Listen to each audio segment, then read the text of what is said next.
perhaps no presence at all. So I want to look at how you can articulate commercial awareness and also social awareness by using social media. So that's where I'm going to take you through today.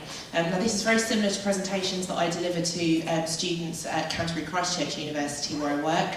And the work that we do there looks at enhancing their skills that they're developing through their academic studies and also recognising their extracurricular activities and how that can really enhance their employability and then their ability to go on and secure graduate employment when they finish university.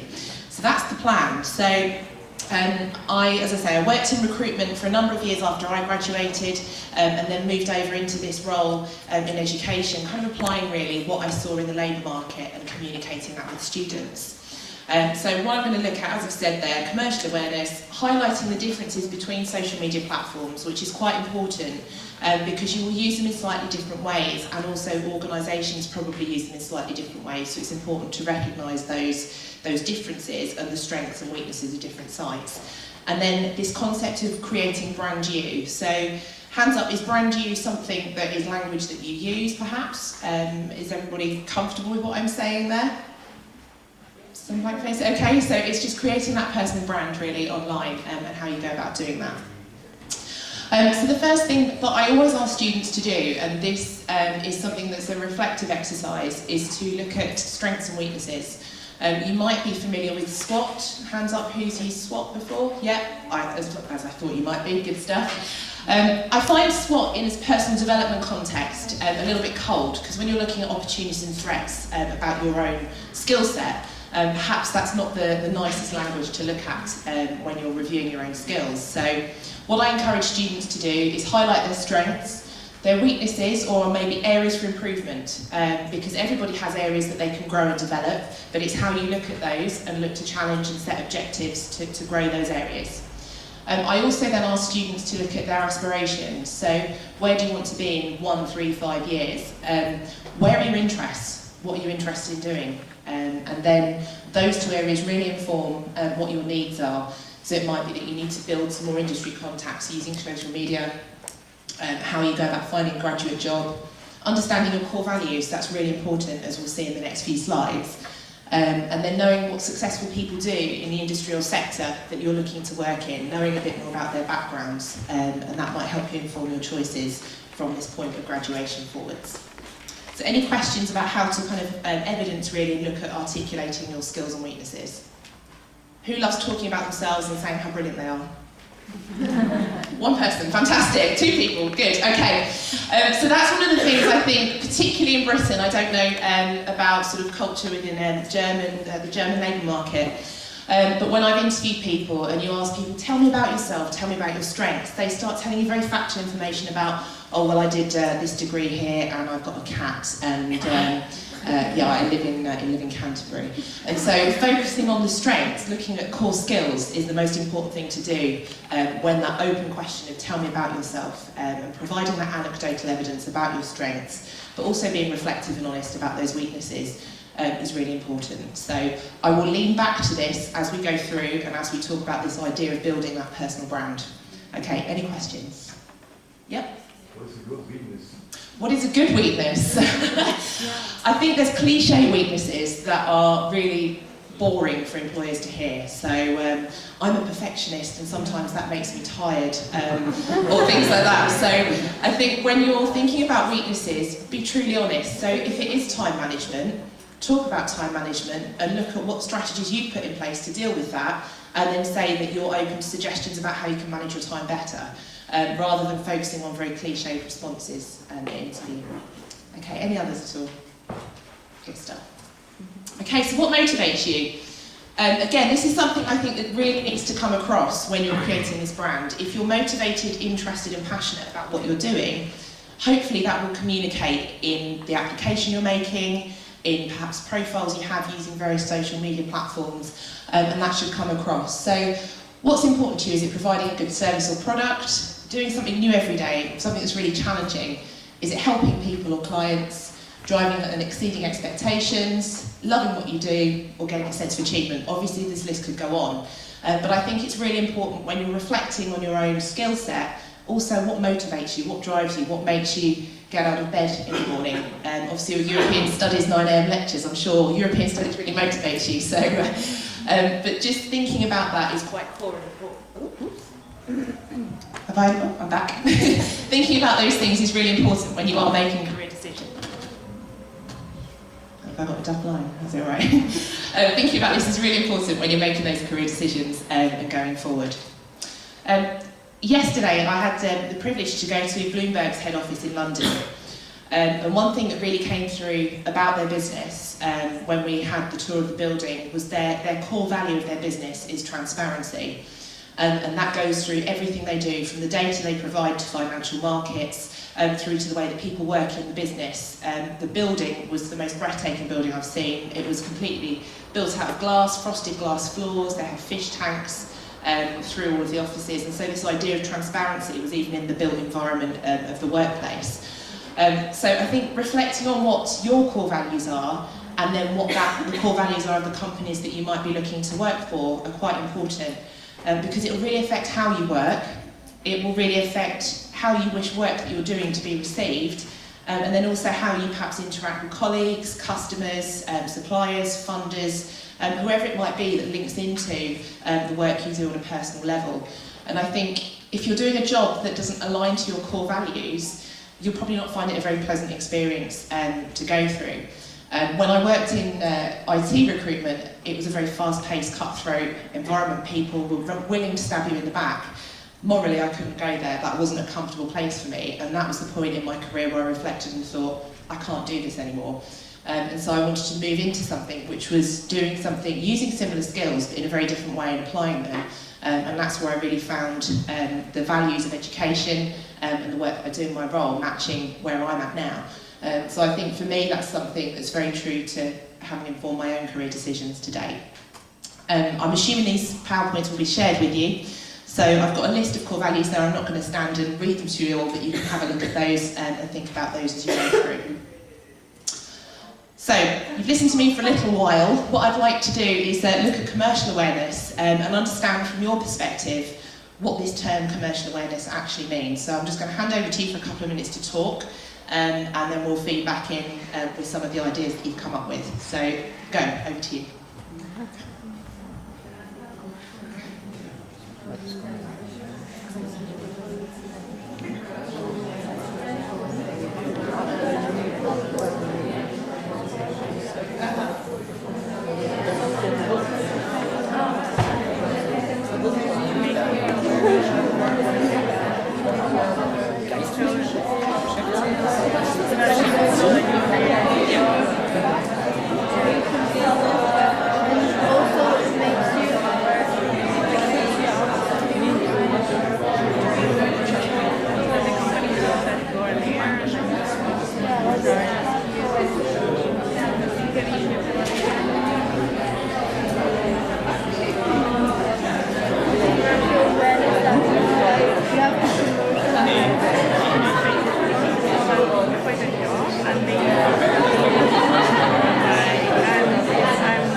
So what I'd like to do, guys, is just bring this back in and hear from you. So I'm just going to break the room down. So you guys in this front sort of quarter of the room here, any thoughts or comments on what commercial awareness means?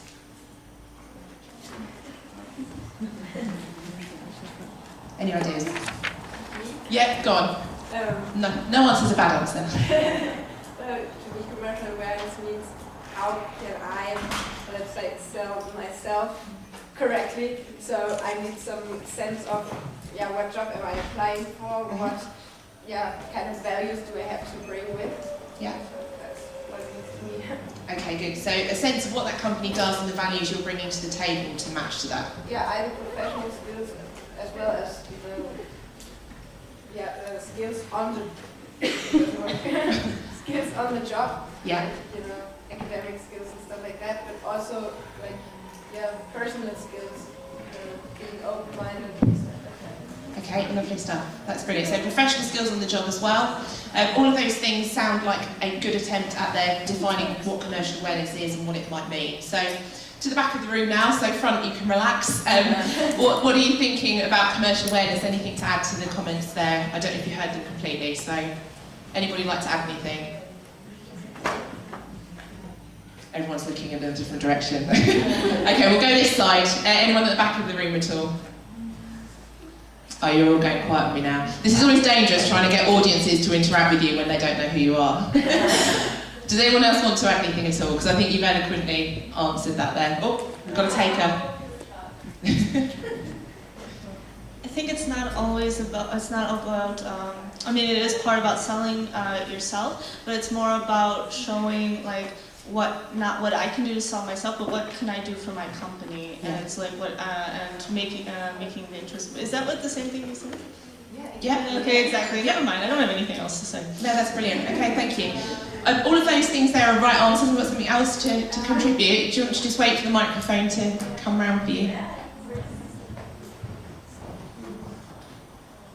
To continue that idea somehow, I think it's what in sales you would call unique selling proposition in sales and marketing.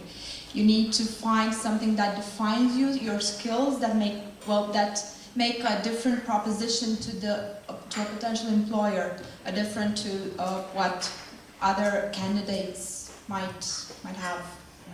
Definitely. That was it. Thank you. So yeah, your unique selling points, your USPs or your quality selling points. What makes you stand out? What makes you different? In trying to differentiate that, it's always good to focus on you and your skills rather than saying, I've got what they've not got, because you're never sure what other candidates have. So always focus back on your own core skills there. So that's really important. Now what I've got here is the different angle, because the feedback we have from a lot of graduate recruiters in the UK is this is a question that when asked to interview, like talk about your business acumen, your commercial awareness, is something that graduates find hard to articulate, particularly if they've had no business experience or very limited business experience. So we have resources online that our students use, and this is a short clip just asking businesses what commercial awareness means to them. So I will run and play this for you now.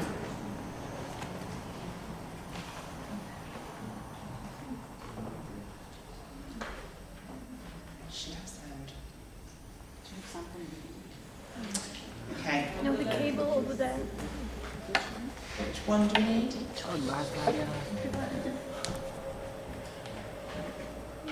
Right.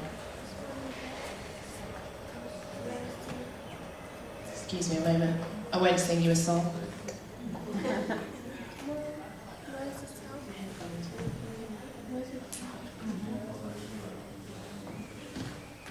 Okay, let's try again.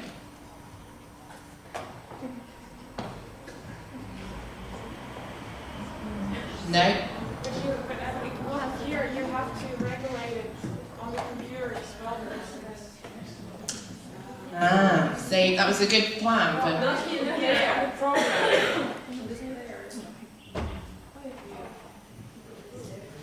Hang on. Aha, 10 points to you. Right, I'll take you back to the start. In this video, employers give varying opinions on what commercial awareness means to their organisations and how they expect all employees to embrace this. To me, commercial awareness predominantly means understanding the profits and losses of a company, so ensuring that the outgoings don't outweigh the incomings, so that you're always making a profit. Particularly in my business, which is sales orientated, it's understanding the margins between the cost of the product and the actual value of once we sell it out, and ensuring that it's maintained at all times. And that's something I work very hard to instill in the mentality of my sales teams. It means an understanding of how companies operate, what a company is looking to achieve, and the difference between a private company and a public company, and to achieve the pressures on some different entities. Why decisions get made in those organisations from the top down, who makes them, and the pressures on those individuals in terms of when and why and how those decisions are accompanied. I look at commercial awareness through a couple of lenses really. Firstly, is the deal or the package you're putting on the table if you're in a sales environment, is it the right thing for your company and for your client? But also, on a day-to-day basis where people say investing their time in teams, are they doing the right thing for the company? Are they operating in the right sense? And really not just, trying to operate on a day-to-day basis, really taking that longer-term view for true value for your company. Values are massively overused within business, but when you get it right, it really matters. For me, it would mean that all of my team are looking certainly at what they can do to help drive the business forward. And that could be anything from a receptionist asking somebody who's just purchased a sunbed, is do they want a course of sunbeds? So what can they do, what can everybody on the ground all the way to the top do that's going to help us stay in business in these tough economic times? Commercial awareness is a broad subject, but the common view is that it means an understanding. Okay. Appears to have stopped. Technology. Here, employers discuss their views on how self-aware of typical. Sorry, I will stop that there. So obviously that video didn't want to continue from that point. Let me just get back in. Which one is from the current slide? Is it? Yes. That one. Ha, lovely. Okay. So in terms of commercial awareness and demonstrating that, obviously they were looking at it from a business and sales angle, but when you're applying for a job, you are selling your skills to an employer. So one thing I think that's quite important to do when you're researching a company to show your commercial awareness is look at things through the lens of PESTLE. Is PESTLE something you've come across, or PEST on your course before? You might, I'm sure you'll be familiar with talking about these contexts, but it's perhaps looking at an organisation and thinking about what things are happening politically that might impact on that organisation. In the economy, what's happening? Are there any things happening socially that might impact that organisation? Technological advances, and this is where I think social media comes in for me. Looking then at legal and environmental factors as well. It's also about knowing a company, their competitors, and also their collaborators. And you can do a lot of this by researching and using social media and social networks in order to find that out about a company. Again, referring back to Bloomberg because it's most fresh in my knowledge, but one of the things that they said they really weed out in interview is how much research somebody has done. It's not good enough, they said, to just go on the research, read the About Us page and then come to an interview. They want to know that people have an absolute motivation to work for them, and I would say most companies echo this through and through. And so it's being able to see their working practice, perhaps look at reviews that have been made or comments that are made, looking at social media that they put out in the sort of social media sphere, and understanding things from all of those angles to show that not only are you just applying for a job, it's the job with that company that you really want to apply for. So quality is really important, and how do you demonstrate quality? Well, I think it's through the knowledge that you put into that job application.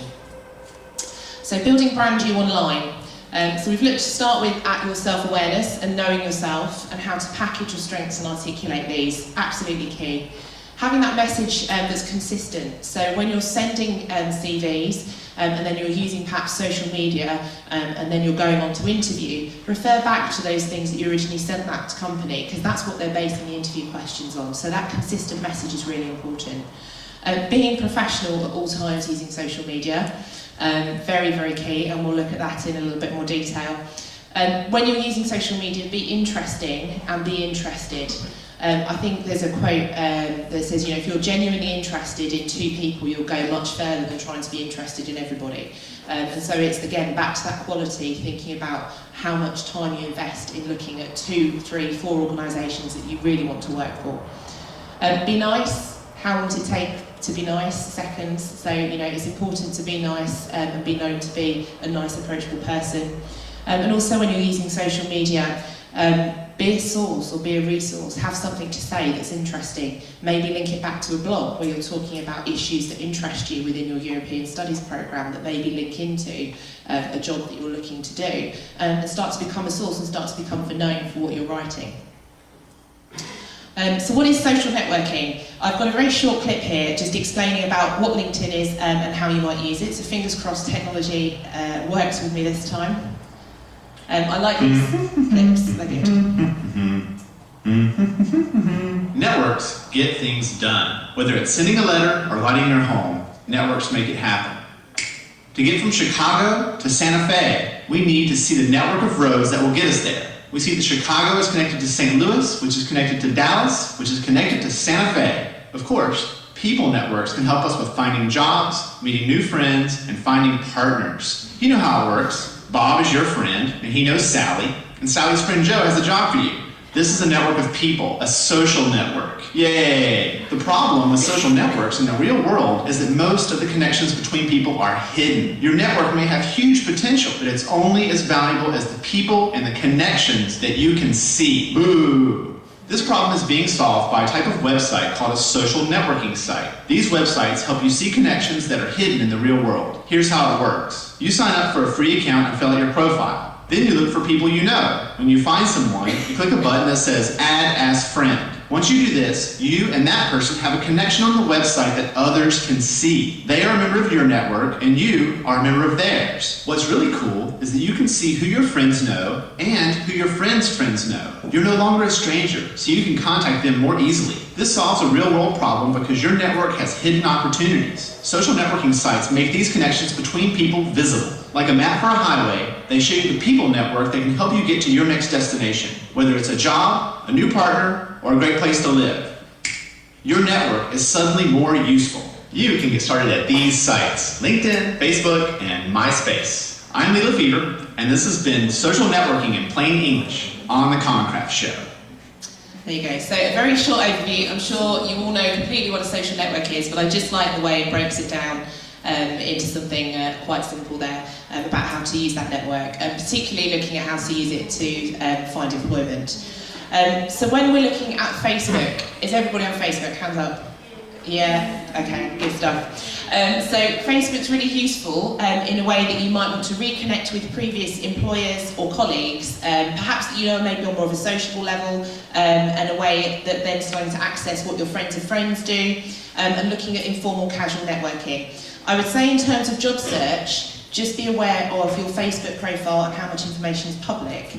And so that's really important to think about. And I would say that it's far more informal and casual on Facebook. When you start to get to Twitter, I think Twitter is where this research about companies can really start to begin, because most organisations that you will probably look to work for will have some kind of presence either on Twitter or Facebook. Particularly Twitter, it's really good to follow companies and find out what's happening, what they're tweeting about, because they're usually tweeting about news articles or things that are particularly useful to them.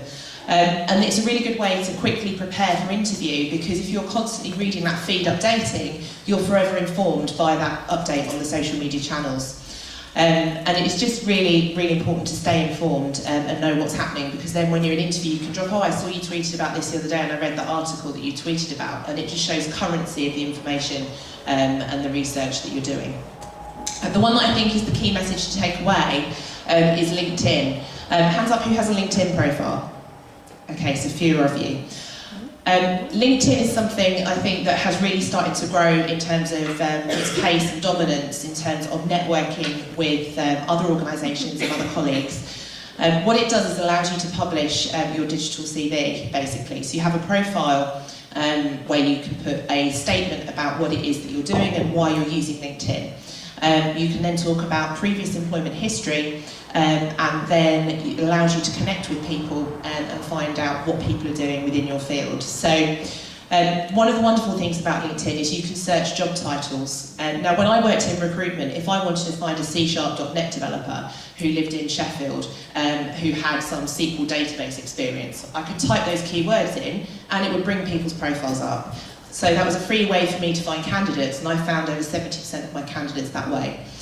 So I would say that not only going on there to find employers and network with them to see if you can get experience or employment, people will also be actively searching to try and find candidates with the right skill set to fill posts. So if you're not there, you're not in that network, and obviously you're not broadening those opportunities to perhaps speculatively find work or for it to find you.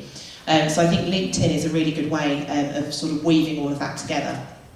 I have got a clip on here that I'm not going to show now, but it's in the presentation. LinkedIn has a 6-series grad guide looking at how you might use it as a student, and it talks about using the networking functions and preparing for interview using LinkedIn, and basically takes you through the whole recruitment process. So they probably last about 30 minutes across the 6 videos, and it's a really valuable thing to do before you set up a profile, or perhaps then go back and look at your profile through a fresh pair of eyes once you've had a chance to digest that information.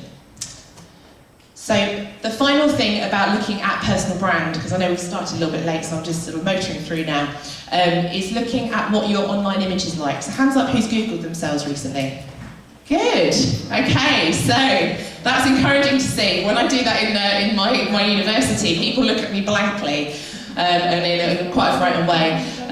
I won't take any of your names and Google you now. I will spare you that embarrassment. But what I would say is Google yourself, find out what is out there about you, what comes up about you, how public are your profiles that you have. Think about things you're tweeting. Are they politically controversial? Would you want potential employers looking at that kind of information? So it's all looking about how you build that social brand and that social presence online. Before one of the sessions that I did once, I did have a list of students that were going to be attending, and so I had the opportunity to Google them before we went into the session. What do you want employers to see, is the question I have. Be very careful on Facebook when people tag you in photos, because they may have them publicly on their profile, which could mean they sit publicly on your profile without your knowledge. So when you're making this transition from university into employment, it's really important to start thinking about that. Particularly if some of the roles that you're going into could be quite tight on security, they'll be making judgments about how secure you are with your own personal information, and if some of these compromising images are out there, what does that say about you and your own personal integrity with your own image, let alone that company's image? So that's just something to take away and look at how you'd like to be seen. So things to do then from today is look at clearing up your name. Thinking about your email address, hotchick_xxx. I don't want CVs from that. Look at usernames. So when a new social platform comes out, we were talking about this over lunch, register with it even if you don't think you're going to use it. So Google Plus I've registered with, so I've got the same username as I have for everything else. I don't really use it, but if it takes off for whatever reason or I start to use it, at least I know I've registered my name as I'd like my name to be found on the internet and it's there. Look at old websites or forum posts if you did things 3 or 4 years ago that are maybe still public and your education has kind of transformed perhaps views that you had between then and now. Just look back and see what kind of historic information is out there as well. Think about the language you're using, comments, and obviously I've said about photos and demonstrated that there, and also who you're connected to. I had an example of opening the local paper at home, and a guy who worked in the ambulance service who was trying to do some health and safety training at our university connected with me on LinkedIn. I thought, fair enough, seems fine. And then he'd actually been jailed for sexual harassment of 2 women who worked in the ambulance force. I thought, I don't want to be connected with him anymore. So just think about who you're connecting to, and obviously just have that awareness as well. And then looking at promoting yourself, building that online portfolio, getting business cards ready, preparing a CV that really, really sells you, getting involved in online discussions. So that's where I've said sort of being a resource and being interesting is really important if there's blogs or forum, because people don't necessarily just come to you because you've said, look at this amazing blog post, but if you're commenting and it's quite well thought out and you've made those comments on a blog post, they're more likely to come back across to online media that you've got there and published.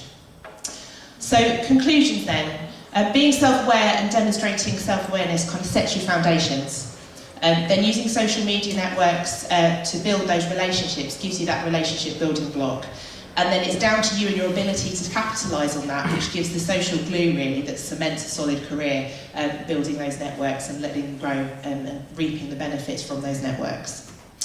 So that's all I have to say in terms of comments. That's me and where I am. So if anyone has any questions, you can contact me after the conference.